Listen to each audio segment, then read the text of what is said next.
நேற்றைய வீடியோவில் நம்ம ஒரு விஷயத்த சொல்லியிருந்தோம். சித்திரை தமிழ் புத்தாண்டு நல்வாழ்த்துக்கள் அப்படின்னு சொல்கிறத ஏன்பா ஸ்டாலின் அவர்கள் சொல்லலை அப்படின்னு சொல்லியிருந்தோம். கீழே நிறைய பேர் ஸ்டாலின் அவர்கள் மட்டும்தான் சொல்லலையா, விஜய் அவர்களும் சொல்லலையே, சித்திரை பெருநாள் நல்வாழ்த்துக்கள் மட்டும்தானே சொன்னார் அப்படின்னு சொல்லி கேட்டிருந்தாங்க.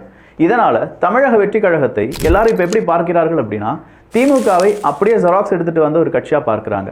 சொல்லப்போனால் தமிழக வெற்றி கழகத்தினுடைய அந்த கொடி திமுகவினுடைய கொடியிலிருந்து வந்த ஒரு கிளையாக காண்பிக்கக்கூடிய ஒரு அனிமேஷன் ஃபோட்டோ எல்லாமே நேற்று ரொம்ப வைரலாக இருந்துச்சு. கிளாரிட்டி அப்படிங்கிறது விஜய் அவர்களுக்கு இப்போது உடனே வந்துருமா அப்படின்னு பார்த்தா இல்லை. பட் நாளடைவில் அவரும் அரசியலில் வந்துட்டார். ஏகப்பட்ட விமர்சனங்களை சந்திக்க வேண்டியதாக இருக்கும். ஏகப்பட்ட நேரத்தில் இதே மாதிரியான சின்ன சின்ன விஷயங்கள் அப்படிங்கிறதுல அவருடைய எக்ஸ்பிளனேஷனை கொடுக்க வேண்டியதாக இருக்கும். இது எல்லாத்தையுமே விஜய் அவர்கள் எப்படி செய்ய போகிறாங்க அப்படிங்கிறது ஒரு பெரும் கேள்விதான். அப்படி இல்லையா, பாஜகவினுடைய ஏ டீம் பி டீம் அப்படின்னு சொன்ன மாதிரி திமுகவினுடைய ஏ டீம் பி டீம் லிஸ்ட்டுக்குள்ள தமிழக வெற்றி கழகம் வந்து கொண்டே இருப்பதை தடுக்க முடியாது.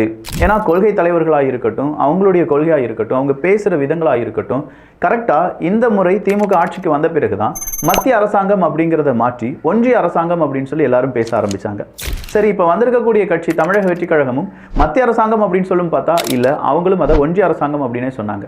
அப்போ இதிலிருந்தே திமுகவை அவங்க ஃபாலோ பண்ணுறாங்களா அப்படிங்கிற ஒரு கேள்வி அவங்கள பின்தொடர்ந்து கொண்டே வருகிறது.